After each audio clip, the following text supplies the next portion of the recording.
everybody. Can everybody hear me okay? All right, I feel a little echoey, so I'm going to try moving this down just a little. And also, try not to stand in front of the screen because I've been told I'll be a ghost on the video if I stand in front of the screen. So do move around a little bit, but I will try to stay in everybody's view. So I am from SPEC, which is Supporting Positive Environments for Children. We support programs and school districts in implementation of PBIS. So a little bit about me. I am a doctoral candidate, hopefully going to be done in the next 3 weeks and have my PhD. I'm a mom and a wife, so it's my husband Jason and all of my kids. We are a big Lego family, so we go to Legoland, New York pretty frequently. My kids are very excited to go on an airplane for the first time in January to go to Florida. I am also neurodivergent, so that is one of the reasons why I feel very passionate about this topic and I wanted to present it. I do a lot of work with early childhood programs and supporting them in recognizing and being able to support kids who have a variety of neurodiverse needs. I am an independent program-wide facilitator. I also do school-wide facilitation to some extent, and I am also certified in Swiss and EC Swiss, which are data collection if you're not familiar with that. So right now I'm supporting about 60 early childhood classrooms and also some home-based childcare centers out of state. And I've done this work with SPEC for about 6 years. Before that, I worked in early intervention as a developmental therapist, and prior to that, I was a classroom teacher. I taught special ed, and then also worked in Head Start and preschool special ed up in New York.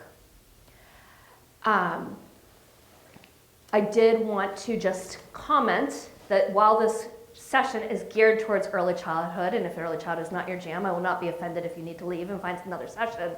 Many of these strategies are going to be things that you can implement with older children as well. So if you're here from the school-wide side, all of these strategies are things that you can do with school-wide too. You're just going to have to think a little bit more creatively. You might put things in words instead of all the pretty visuals that we use, all the pictures that we use in early childhood. Okay? So, I tend to move around a lot. I've already said that, so please feel free to stand, move, do whatever is needed to meet your own learning needs throughout our presentation. I also ask, we all learn good from each other, so if you have questions, comments, relevant experiences, please feel free to interrupt me, raise a hand. We will definitely bring you the mic so that you can talk about that. I know some people are hesitant to talk into the mic, but it really is an accessibility thing because we do have some people who have hearing loss and we want to make sure that our presentations are accessible. We want to make sure we are being safe, kind, and respectful to ourselves, others, and our space. So I don't think there are any cords loose, but just be cautious if you move around. If you need to leave for a moment, please do. Please make sure your phones are on silent. Clean up all your wrappers. I know it's the day after Halloween. They've given us lots of extra candy because we needed that. So make sure we leave the room in the way that it was found. Again, please, if you are commenting, please wait for the microphone. There is one section where I will just have you call out and I will say the responses back just to get us through quickly. But other than that, please wait for the microphone so that we can make sure the video picks it up and also that we are being accessible for anybody in the room who needs that. Any questions? All right. I also forgot to turn on the closed captioning back on, so I'm going to do that. Whoop. There we go. All right. Hopefully it will pick us up. So, we're going to go through a little bit of terms and definitions. We're going to use language and why it matters. Some useful strategies also for the classroom. I am going to try to stick over here and see if the closed captioning picks us up since it's not working again. It was working before we tested it. It says it's listening, but it is not working. So maybe it will come around. So our objectives today are really defining what neurodiversity and neurodivergent and neurodiverse mean because they are all different terms within what we are talking about. Understanding the importance of language when we're working with children and families and the terms that we're using with families. And also list strategies that can be used to support the environment, instruction that we're doing, routines in the early childhood classrooms. Okay? Sorry, we're just Do we want to try? Okay. Oh, wait, say it's too Is quiet. save? This one comment, it is. Is that one on? I turn it off. Okay. Let me see if I move it up, if that helps. Whoop. Let's see. All right, we'll give it a second, see if it catches up. But one of the things that we know is that all of us are very diverse, right? All of our minds are diverse. We all think differently. Our brains all process information in a variety of ways. And that really creates this concept of neurodiversity that we've thought about. This diversity really refers to the beautiful and varied ways that human brains work. However, we also acknowledge that some brains work in ways that we would not traditionally expect. Those neurological differences can impact our thinking, they can impact our processing, and that is all in a manner that society is deemed to be different, and thus creating a new way to think about looking at this. The term neurodiverse was coined in the 1990s, so not that long ago, by Judy Singer, who is an autistic sociologist in Australia. She was the one who really initially coined this term and has done her research around that. It is still sitting too quiet. So when we think about these three terms, neurodiversity versus neurodiverse versus neurodivergent, neurodiversity is really how all of our brains work in these different ways. So we already talked about that a little bit, right? Everybody thinks differently. We have people who learn more kinesthetically. We have people who learn more auditorily. We have people who learn a variety of different ways. So that's really what that neurodiversity is about. When you get to neurodivergent, that is really describing an individual. That person's brain works differently than what we would traditionally expect. When we think about the term neurodiverse, it is a group of people whose brains are working in different ways. And that can include neurodivergent individuals and also people who we would classify as neurotypical. Their brains are functioning in a way that we typically expect them to. Do we have any questions here? Okay.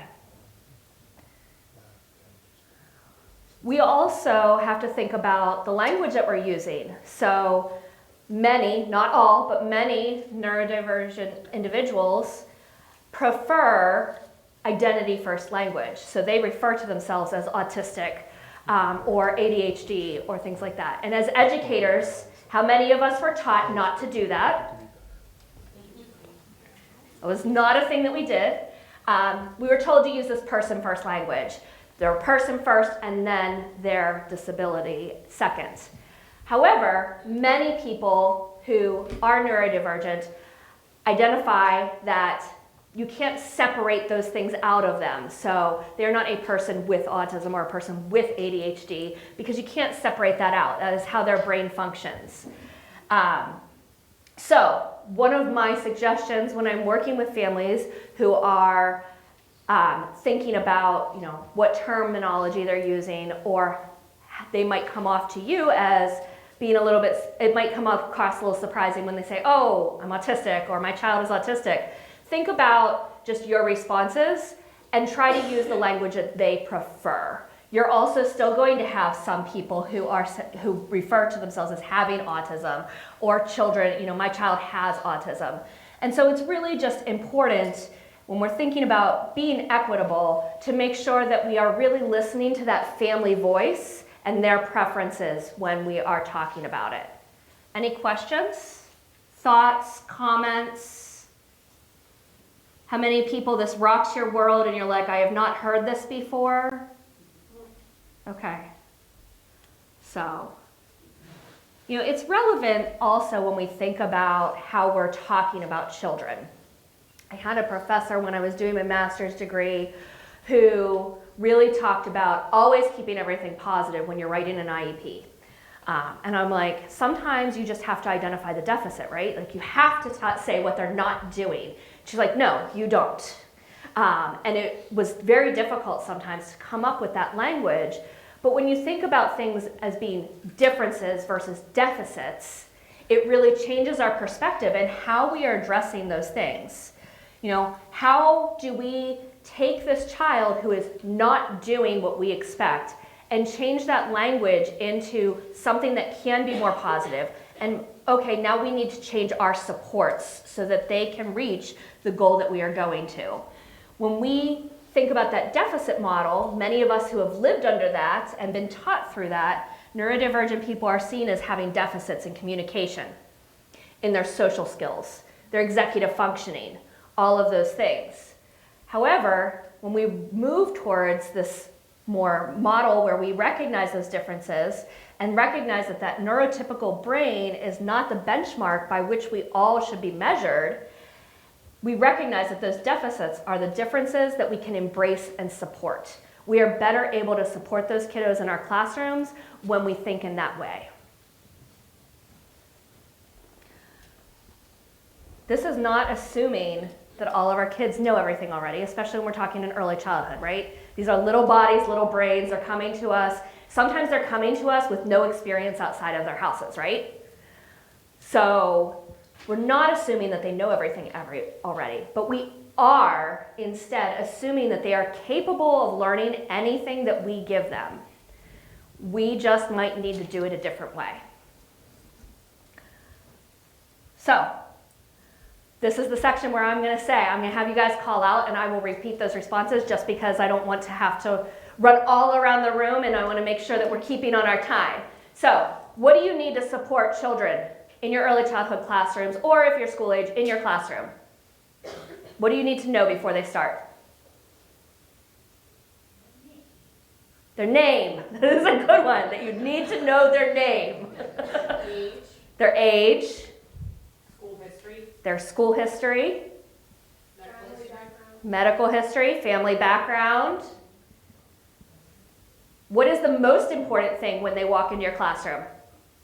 Those are all important, but what is the most important? I think the thing you just said, assuming that they're capable. Assuming that they are capable. And so that is really the core of what we get at. These things are all nice to know, right? But are you still going to give that child the best education that you can if you don't know any of these things? Absolutely. These are nice to know things. They're not things that we have to know. You have to assume that they're capable because that is how you're going to build those relationships. It is the most important thing that we do as educators is to build our relationships with students. The positive social behaviors that we want to see in our students are fostered by that adult modeling, all of that support, coaching, and encouraging them. They don't learn through criticism or assuming that they are not doing things or assuming that they're doing things. How many of us have said, oh, they're doing this on purpose just to bug me? Preschoolers are not doing that. They don't know that. They haven't figured that out yet. So, but we do need to build these relationships. And when we think about pyramid model practices, that is the base, right? That is the very bottom of the pyramid. We can't get to the next step unless we have these strong supportive relationships with our kids. So, some different things that you can do when you think about building relationships with some of those kiddos, because how many of you have had a difficult student in your classroom? Not everybody is raising their hand. I don't believe you. Everybody has run into a kid who, even if they're not difficult, there's something about them that bugs you, right? There may be a temperament mismatch. And so when we think about temperament and how important that is, we think about, what is it about this kid? Are they really active? Are they running around to all of the centers and dumping all of the toys immediately and then moving on to the next center because they're a center hopper? Boom, boom, boom, boom, boom, right? Are they your kid who is really quiet and withdrawn and you sometimes don't even know that they're there? Your kid who goes running across the playground, takes a huge spill, gets up, keep running, and you're like, oh my goodness, can you stop? I need to check to see if you're injured. Versus your kid who gets a paper cut and the world is ending, right? So you need to be aware of that temperament style, not just for your kids, but also for yourself.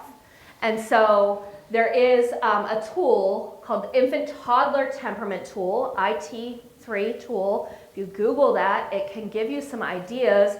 And while it is geared towards infants and toddlers, again, much like I said at the beginning of this presentation, while many of the things that we can do in early childhood translate to school age, many, not all, but many of those ideas can translate into older children and also just get you thinking about, I didn't really know this about myself, but I need to be aware of this. You also want to think about what your hot buttons are. So here's another one. I'll repeat all the answers since I don't want to run the microphone around. What are your hot buttons in the classroom? What do kids do that drive you nuts? Run around. Hitting. Spitting. Spitting is a big one. Biting. What else? Screaming. Throwing. I missed that one. Destruction. What does destruction look like? Ripping things off the walls. All of those things are things that really get us going, right? And so we need to think about, how do we address these hot buttons? So if you go to NCPMI website, how many of you use the NCPMI website? How many of you were very much affected by it being out for the last couple of weeks? It is back online. It looks very nice and pretty. But this is one of the resources on there. Identifying your hot buttons. What are some strategies? What are some things that you can do? Yes, so it is the NCPMI website, but the actual web address is www.challengingbehavior.org. If you go on there, so those of you who are not familiar, because I didn't see everybody raising their hands, they have a ton of resources around pyramid model implementation.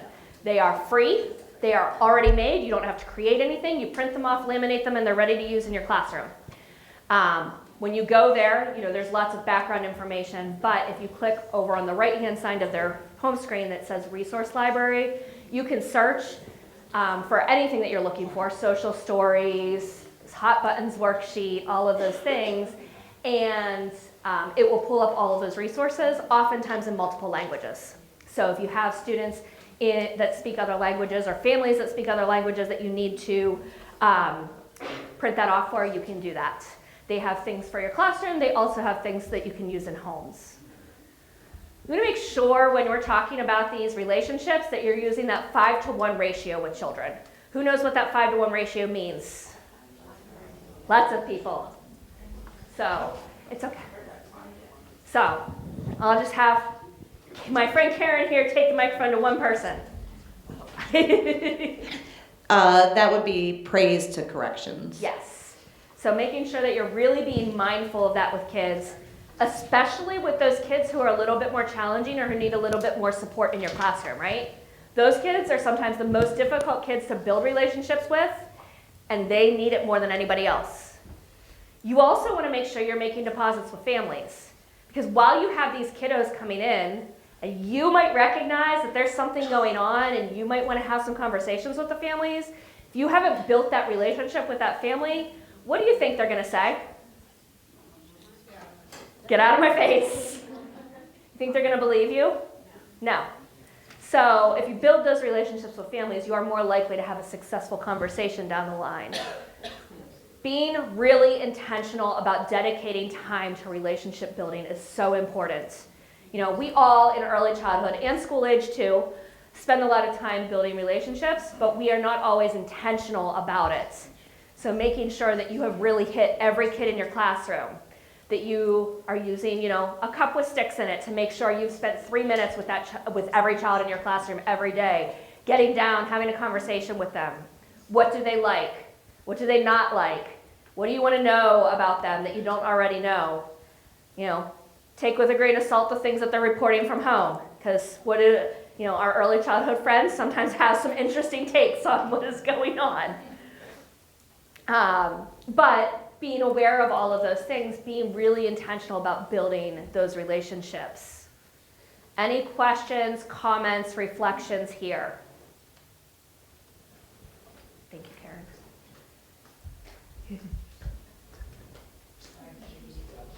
It's okay. We're early childhood, flexible, we make it work. I was going to say, looking at that temperament tool online is really awesome. It takes into context like your temperament in relation to the student's temperament, right? Because we have to reflect on our behaviors in order to support the kiddos' behaviors. So I think that's a really awesome tool to use. Absolutely. That's one of my favorite things about it, because again, it compares those things and it'll give you ideas based on those pairings. Anybody else? Got one over here. It's okay.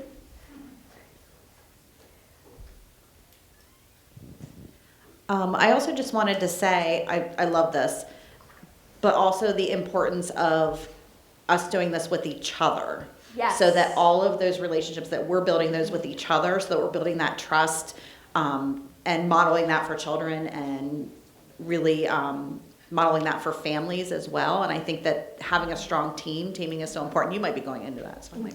I am not actually, so thank you for bringing that up, because that is something that I've actually had a lot of conversations with teachers recently, because I have been doing teapots. It's the beginning of the year, so I've been doing, if you're not familiar, it's a teaching pyramid observation tool. We use it for early childhood programs to measure fidelity within their program, and that is one of the biggest things I've been having conversations with teachers about. How many of you have worked with a classroom team where it has not been a great situation? I definitely did.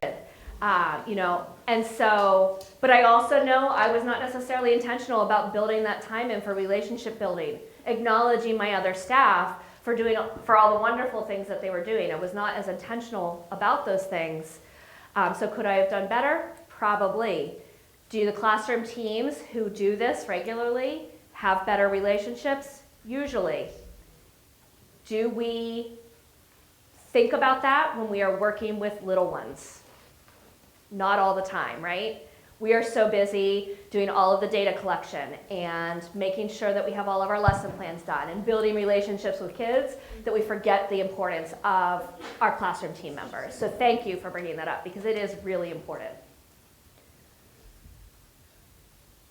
I would argue the list that I asked you before, those nice to knows, that these are the things that you really want to think about when your kids are coming to you. Are they able to sit and attend? Can they come to circle time?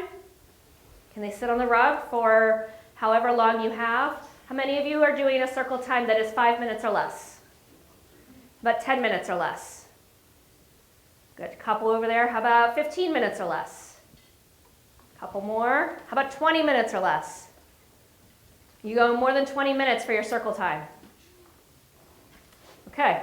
That's great, because we know that our kiddos in general, whether they are neurodiverse or not, have a very limited attention span. We want to know, can they remember the rules? So we teach them the rules and the expectations, but do they have the ability and the emotional regulation to follow those rules and expectations when things get hard? Sometimes not. So these are things that we want to think about, these executive functioning skills. However, we also need to keep in mind preschoolers in general don't have great executive functioning skills. So being mindful of really, are these things that are more than we would expect that we need to develop extra supports for? Are these classroom things that we need to develop extra supports for our entire classroom for? Okay?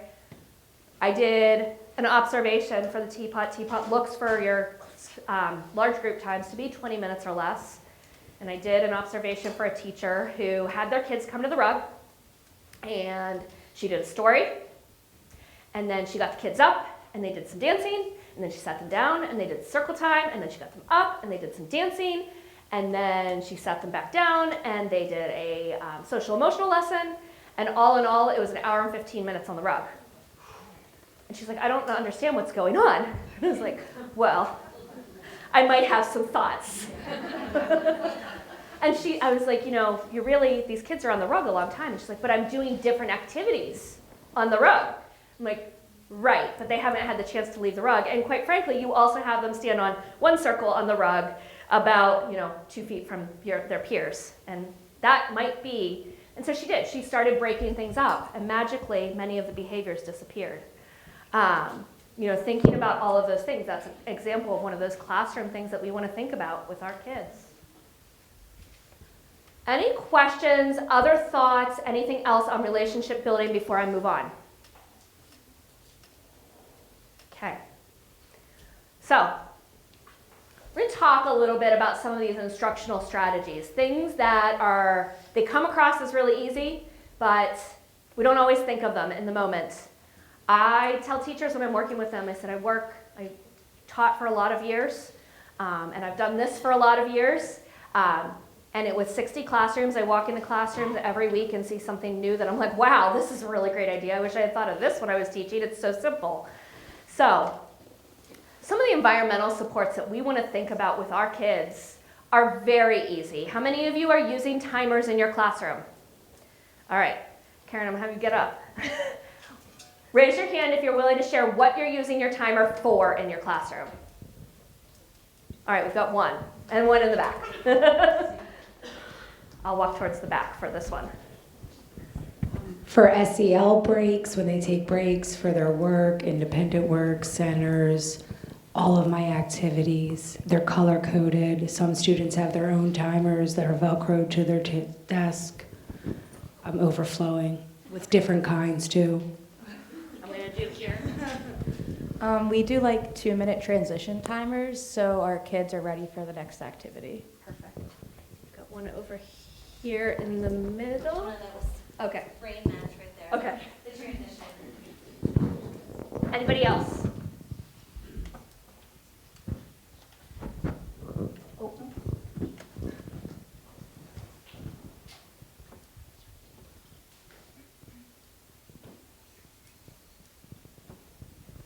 We use them to warn the kids that cleanup time is coming, so that they're prepared for that.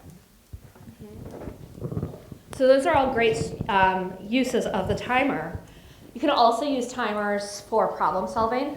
So when kids are having a difficult time, those of you who use the old school Cephal solution kit or the new one from NCPMI, that is one of the solutions in there.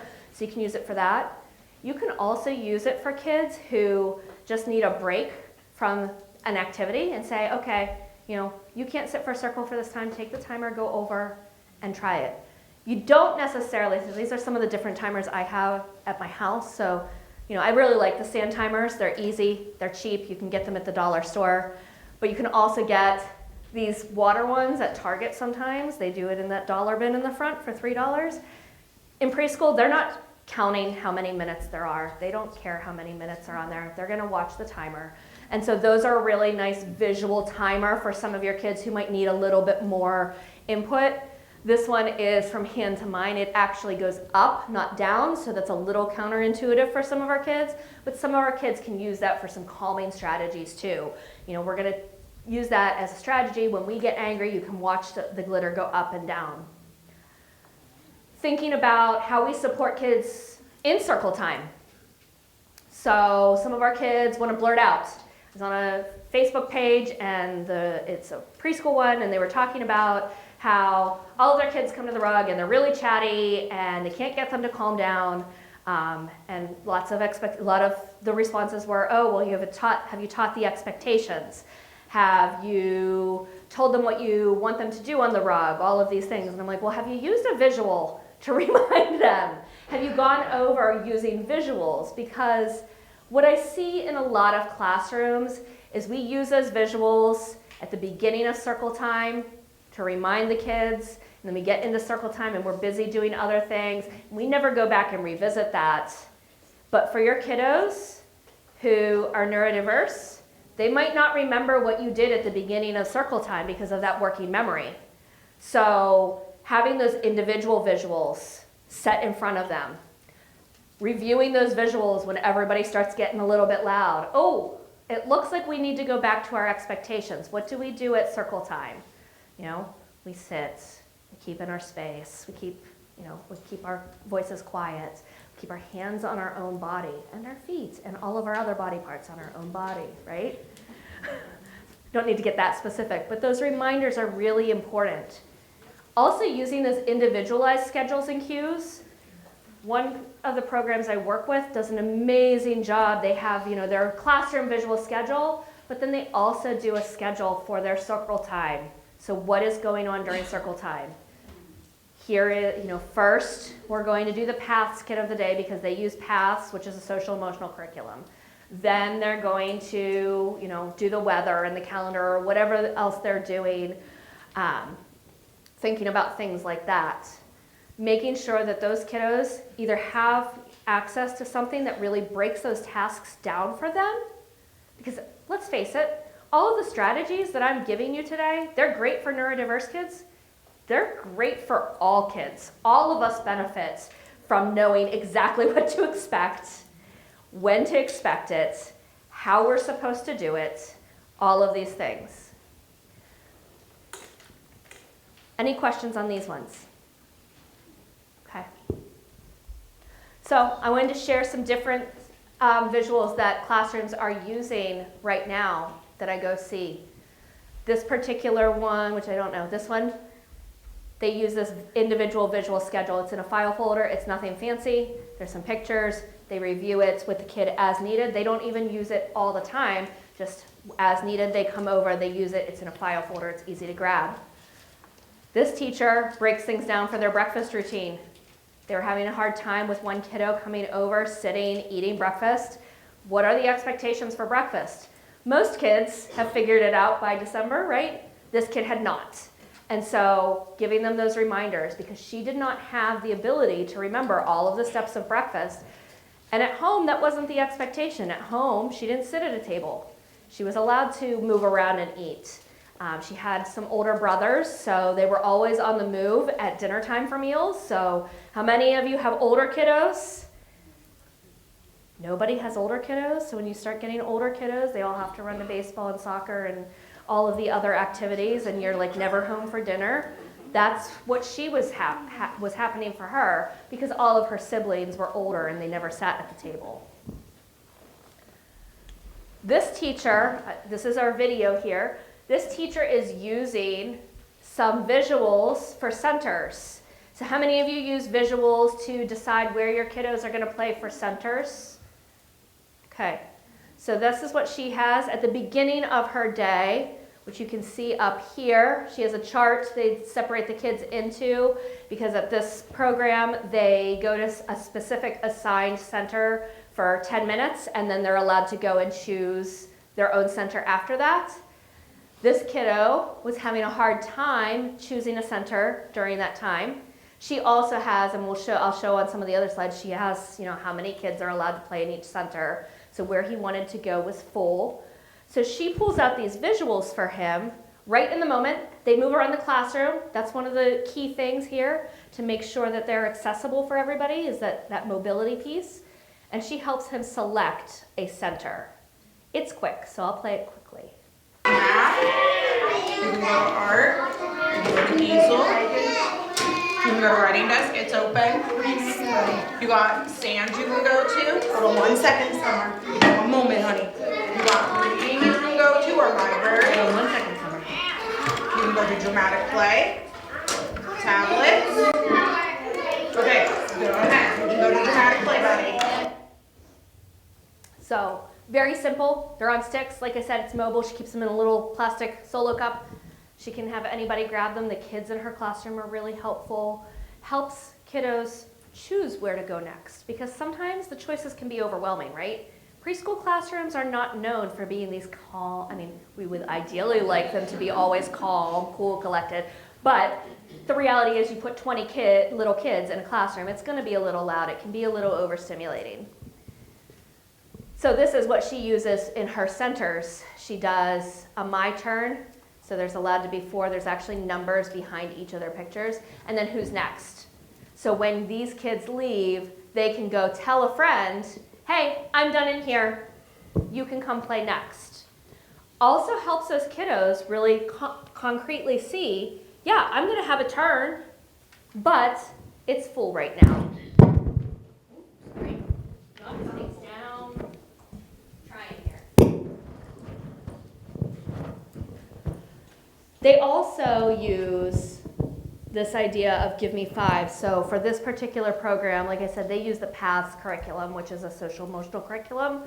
They took the pictures that they're teaching in that social emotional curriculum out and used those pictures specifically to tie in what their expectations were for that activity. So these are their circle time ones. And so that's another thing that I would encourage you. When you have the ability to tie in something else that you're doing, work smarter, not harder, right? use that all across the day, because the more you reinforce it, and that's for any kid, whether they are neurodiverse or not, the more likely they are to be able to follow those rules and expectations. Any questions, thoughts, comments here? Okay. Couple more examples of some of their visuals. Making sure that there is an indicator on your visual schedule. All these words and pictures, they don't mean a whole lot to our preschoolers until we've taught them how or what they mean. For our kiddos who are neurodiverse, it might take a little bit longer to know what each of those things are. They might be able to recite that schedule word for word, but they're not going to relate to it. So having that indicator here, and this is what I was talking about before. This particular teacher had, these are the 6 things we do during circle time. First, we're going to go over the expectations. We're going to practice a calming strategy. So they use a variety of different breathing strategies. They have different visuals that they use with them. They use something called yog breathing, which is a YouTube video that teaches different breathing strategies. They do a greeting with their friends. What is the morning message? Any shout outs, because they use bucket fillers for their acknowledgement system. And then show and tell, something relevant for them. And here too, they have the indicator, very intentional and explicit about what is going to go on during that circle time. If I say circle time to you, without looking at something like this, what does that mean to you? Everybody's like, nah, I don't know. You know, preschool, we often think about calendar. We think about weather. We think about, you know, attendance, singing, all of those kinds of things, you know. And I'll also throw out another radical idea. You could also throw out your calendar and your weather and do just social emotional skills during your circle time, because you're going to get way more benefit from that than you are from calendar and weather. But that's like a radical idea, and everybody's like, that's too much for me. I'm not saying don't do calendar and weather ever. I'm just saying you don't necessarily need to do it during circle time in a large group while you have all those friends waiting for a turn, and some of those friends are not getting a lot of benefit out of it. Go ahead. I just wanted to comment on the visual schedule. So I work with a teacher who uses one of those charts where the cards just slide right in. And she has, when she goes over it, when they're finished with something, she has the kids turn them around. So that they know it's over. And I've seen teachers who have their schedule on Velcro, they'll just take that off. Yes. And move on to the next one. Definitely. You want to have some sort of indication that activity, where they are in the schedule. And so turning it over is one thing, or having something like this. We've got another comment here.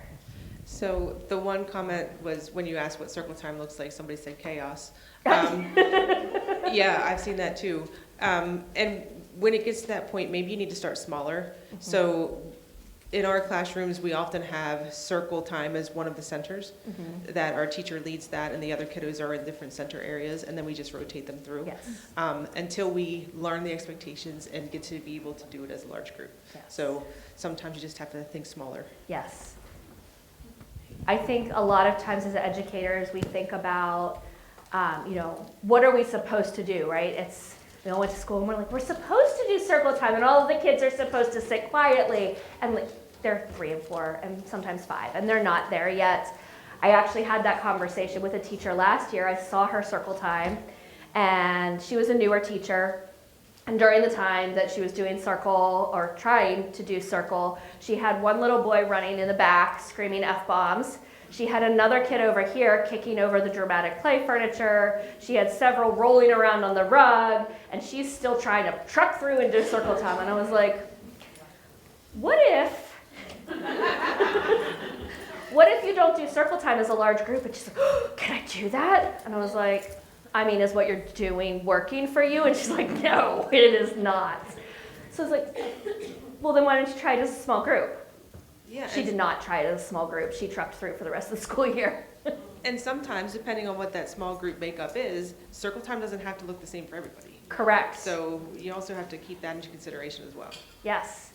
Really, again, when we're thinking about being equitable, that doesn't mean that everybody gets the same thing, right? Everybody gets what they need. And that is going to look different for every single child in your classroom, again, whether they're neurodiverse or not. Any other thoughts, comments, questions? Here, hi. Karen's got it.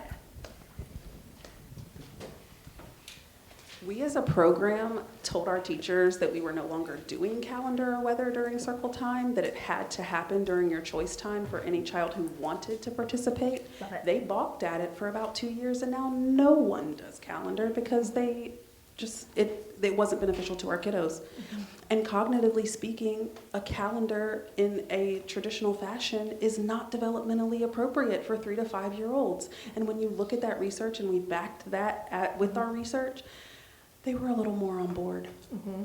Yeah. I have a coworker who suggests moving your calendar to your dramatic play area because that is much more developmentally appropriate, much more functional for those kids to play with numbers, learn some of those things if you really have to have calendar in your classroom. But yes, I agree. It is not developmentally appropriate. And NAEYC has said that. They've done research. There are many articles on why it's not appropriate for kids at this age level. I saw on Facebook, and I wish, our keynote talked about, the edu celebrities. There was one that had posted one, and I wish I could find it again because it said they calculated how many hours the average preschooler spends in circle time doing calendar and weather over the course of their preschool time, and it was something like 750 hours. And they were like, if you haven't learned it in 750 hours, maybe we shouldn't be doing it. Right? So we want to make sure we have lots of these environmental supports in place for our kiddos. And one of those things is really our problem-solving kit. So I mentioned this a little bit earlier. Some of you might have the old school Cephal kit. Anybody have those in your classrooms? Same idea, but with their cartoonish drawings instead of these.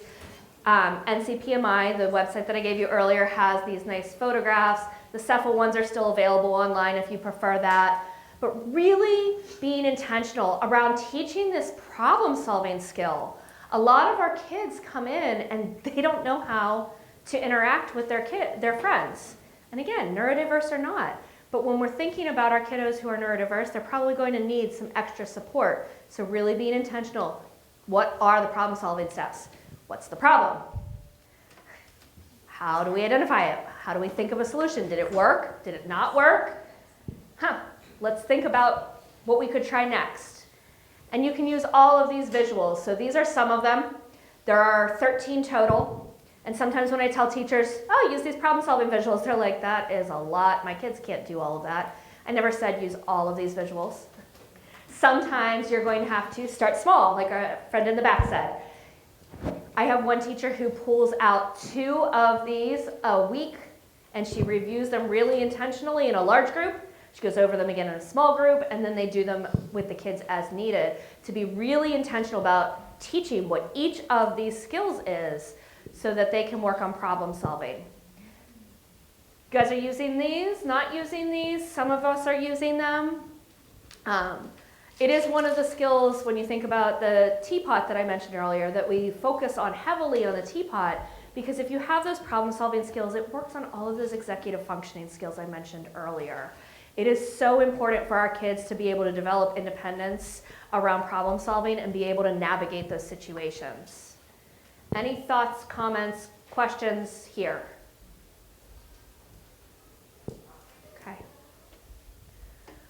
We also want to give kiddos opportunities to talk more.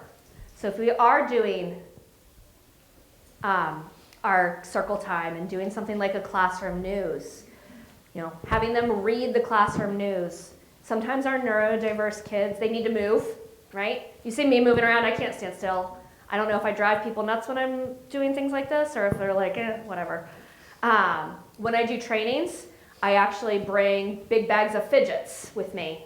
And I hand them out to all the participants. And I tell people, use them, give them back to me when you're done. I don't care if you sit on the floor. We're all in early childhood. I don't expect you to sit for the 6-hour training, get up and move around, whatever. And sometimes we need to think about those things with our kids.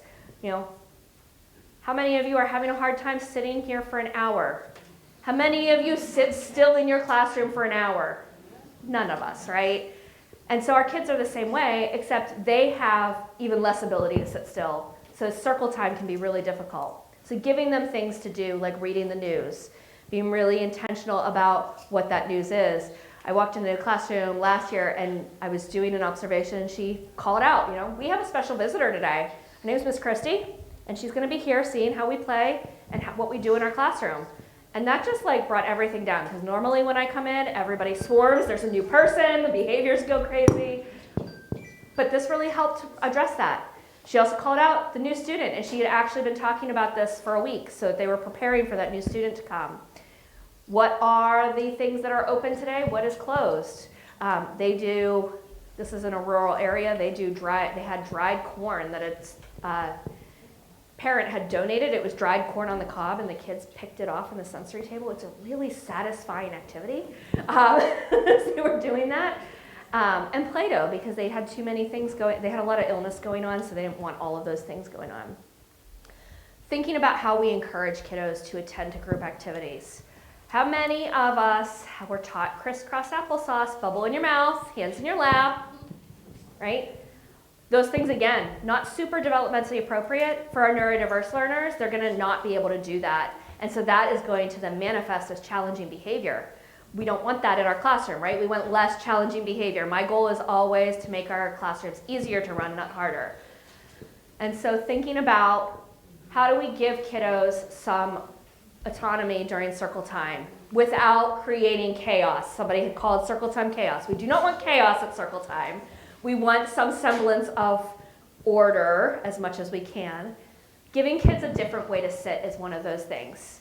Not expecting crisscross applesauce. Have any of you tried to sit crisscross applesauce on the floor for any length of time? And how hard is it? Is it easy? Give me a thumbs up. Difficult? Thumbs down? Right. Sitting crisscross applesauce actually requires a ton of core strength that I don't have. I don't know about the rest of you, but I don't have it. Our little ones also don't have it. So this poster and all of these resources I did link, they are on the handouts, so you'll have them because you can download them from here, from the website. But I put them up here too if you want to take pictures. This is who made this one. It's different ways to sit at circle time. Nice little poster. You can also, nobody says you have to use the poster as is. Cut it out. Cut out the little ones that you find acceptable in your classroom. Maybe your rug doesn't have enough space for long sitting, because I've definitely been in classrooms where they don't have enough space for all the kids to sit with their legs out. But you could accommodate one knee or mermaid sitting. Challenging those, preconceived notions that we have as educators. I'm like, I would not want a bunch of kids on their bellies at circle time in my classroom. But some people make it work, right? We also need to think about what that whole body listening looks like. How many of us are using whole body listening in their classroom? So being aware of, rather than making that look, you can still use that terminology, but rather than making it look all the same. So I don't know what you're doing if you're using something like this, or if you're using sort of a standard whole body listening of, again, bubbles in your mouth, your ears are listening, all of those things. But walking through, what does this look like for individual kids in my classroom, and how can I change that? One of the things that I have, and it's new, there's a new book about whole body listening, and if you want, I'll pass it around so you guys can see it.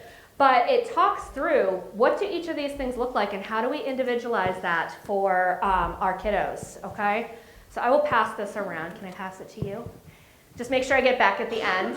But also the poster is available. It's free. All of the resources I give you are free because, again, I don't want to give you anything that you have to pay for. That is on there.